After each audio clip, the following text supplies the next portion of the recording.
তাবিজের মাধ্যমে পরী হাজির করা একদম সহজে পরী হাজির করতে পারবেন।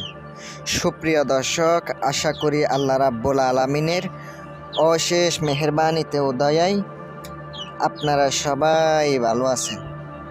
প্রিয় দর্শক, আপনাদের দোয়ায় এবং আল্লাহ তাআলার অশেষ মেহেরবানিতে আমিও ভালো আছি। বিওয়াস, আজ আমি আপনাদেরকে পরী হাজির করার জন্য একটি খুব সহজ নকশা নিয়ে হাজির হলাম। তাবিজের মাধ্যমে পরী হাজির করা। নকশা লিখে আগুনে জ্বালাবেন, সাথে সাথে পরী আপনার সামনে এসে হাজির হবে। এমন একটি আধ্যাত্মিক সাধনা, একটা আমল নিয়ে হাজির হলাম, একটি নকশা নিয়ে হাজির হলাম। কাজ করবেন, কাজ হইব। কাজ করবেন, কাজ হবে। 100% গ্যারান্টি দেব। যদি আজকের এই ভিডিওটা ভালো লাগে থাকে, চ্যানেলটি সাবস্ক্রাইব করে পাশে থাকেন, লাইক কমেন্ট শেয়ার করেন, পাশে থাকা বেল আইকনটি অল ক্লিক করেন যেন নতুন নতুন ভিডিও সবার আগে দেখতে পান। আর যারা অলরেডি চ্যানেলটি সাবস্ক্রাইব করেছেন তাদেরকে আমার পক্ষ থেকে অসংখ্য অসংখ্য ধন্যবাদ।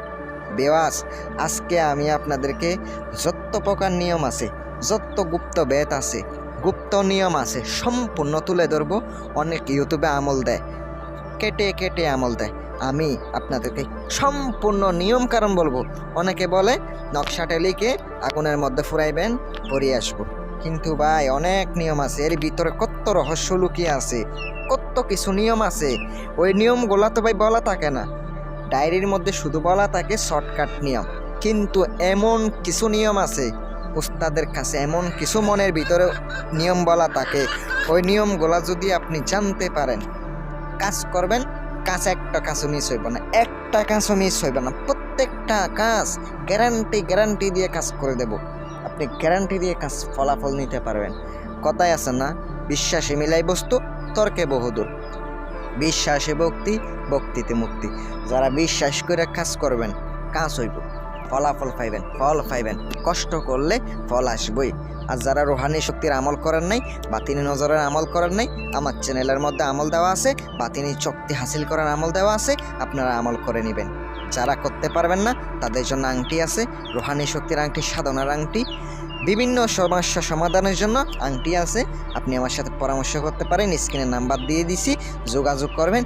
অবশ্যই আপনারা মেসেজ করে রাখবেন, অথবা ইমো অথবা হোয়াটসঅ্যাপে আপনারা যোগাযোগ করতে পারেন। আজকের ভিডিওটা শুরু করা যাক। আমি আপনাদেরকে নিয়ম কারণ যা আছে বলে দিতেছি। অনেকে বলবেন ভাই বেশি কথা বলেন। কথা বেশি না বললে আপনারা তো বুঝবেন না। বুঝিয়ে দেব। আপনি শনিবার অথবা মঙ্গলবারের দিনের বেলা, এটা আপনাকে রাত্রেবেলা করতে হবে না, কোনো সমস্যা হবে না, কোনো প্রকার সমস্যা হবে না। দিনের বেলা করতে পারেন, একদম সহজে দিনের বেলা করতে পারেন ইনশাল্লাহ। আমি আপনাদেরকে বলি, দিনের বেলা আপনি জোহরের নামাজের পরে পাক পবিত্র অবস্থায় জোহরের নামাজটা শেষ করবেন। শেষ করার পর অবশ্যই ওই দিনই আপনাকে নিরামিষ খাইতে হবে, নিরামিষকে আমল করতে হবে। নিরামিষ না খেয়ে যদি আমল করেন কোনো কাজ হইব না। আপনাকে আগে থেকে অবশ্যই 3 দিন আগে থেকে নিরামিষ খাইতে হবে। 3 দিন আগে থেকে নিরামিষকে ইনশাল্লাহ কাজ করবেন, কাজ হইব, গ্যারান্টি সহকারে কাজ হইব। যে নকশাটা স্ক্রিনে দেখতে পাচ্ছেন, তাবিজটি স্ক্রিনে দিয়ে দিছি, এটা আপনাকে কি করতে হবে, হরিণের চামড়া আনতে হবে। হরিণের চামড়ার উপরে আপনাকে নকশাটা, মাত্র 3টি নকশা অঙ্কন করতে হবে, 3টি নকশা লিখতে হবে, 3টি নকশা লিখতে হবে। লিখার পরে আপনি কি করবেন, সুন্দর করে তিলের তেল সংগ্রহ করবেন। তিলের তেল দিয়ে আপনাকে নকশাটা জ্বালাইতে হবে। অবশ্যই আপনাকে সুন্দর করে মেশকো জাফরানের কালি দ্বারা লিখতে পারেন। শনিবার অথবা মঙ্গলবারের দিন আপনি দিনের বেলা, দুপুরবেলা লিখতে হবে। পশ্চিম দিকে মুখ করে লিখবেন, মাত্র 3টি। একটা নকশা সুন্দর করে আপনাকে 1 ঘন্টা পর্যন্ত জ্বালাইতে হবে। একটা নিজের হাতের মুঠিতে রাখবেন, আরেকটা আপনাকে কি করতে হবে, রাখতে দিবেন সামনে। একটা জ্বালার পরে আরেকটি জ্বালাইবেন। এভাবে সুন্দর করে আপনি 2টা জ্বালানোর সাথে সাথে আপনার সামনে পড়ে আসবে। বলবেন সালামুন সালামুন কাউলাম মির রাব্বিহিম, সালামুন কাউলাম মির রাব্বিহিম। এটা আপনি পড়তে থাকবেন। বলবেন পরি হাজির হও, পরি হাজির হও, পরি হাজির হও। এটা পাঠ করতে থাকবেন। আপনার যতক্ষণ পর্যন্ত জ্বালানো না হবে পাঠ করতে থাকবেন, দেখবেন আপনার সামনে পড়ে এসে হাজির হয়েছে ইনশাল্লাহ। আমি আপনাদেরকে গ্যারান্টি দিলাম, কাজ করবেন, অবশ্যই কাজ হবে।